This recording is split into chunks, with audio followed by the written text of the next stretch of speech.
Vreau să afle unde sunt eu. Îmi rup ușa la dormitor. Nu pot să stau de capul tău, stau de capul.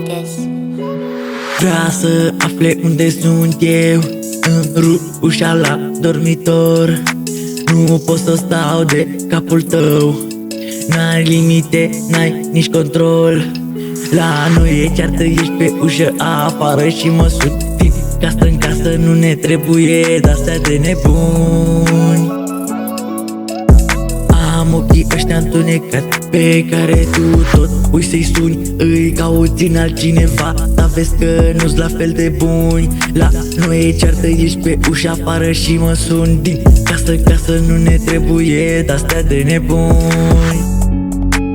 Nu e doar vina mea și știi și tu deja. A trebuit să punem stop, să nu facem ceva ce-am fi regretat. Plângeai noaptea în pat, nu te opreai indiferent ce te-aș fi întrebat. Și știu că te-am rănit, că totodată eu am pornit cearta. Am dat startul din nimic, dar nici tu n-ai buton de oprit.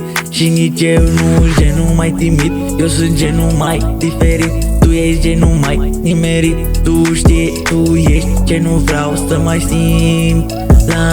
La noi e ceartă, arunci hainele pe pat și pleci, așa-i constant. Mă, nu pot să mai bat capul, nici nu încerc. Am o îndoială că tu cu cineva te întâlnești, așa că pleacă, dar cumva tot faci să mă găsești.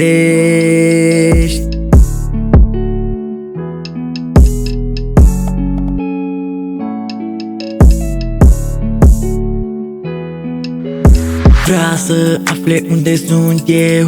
Îmi rup ușa la dormitor. Nu pot să stau de capul tău. N-ai limite, n-ai nici control.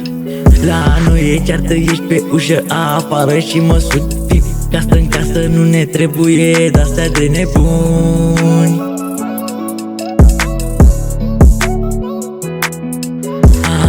Ăștia întunecați pe care tu tot uiți să-i suni. Îi cauți în altcineva, dar vezi că nu-s la fel de buni. La noi e ceartă, ești pe ușa afară și mă sun din casă în casă. Nu ne trebuie de-astea de nebuni.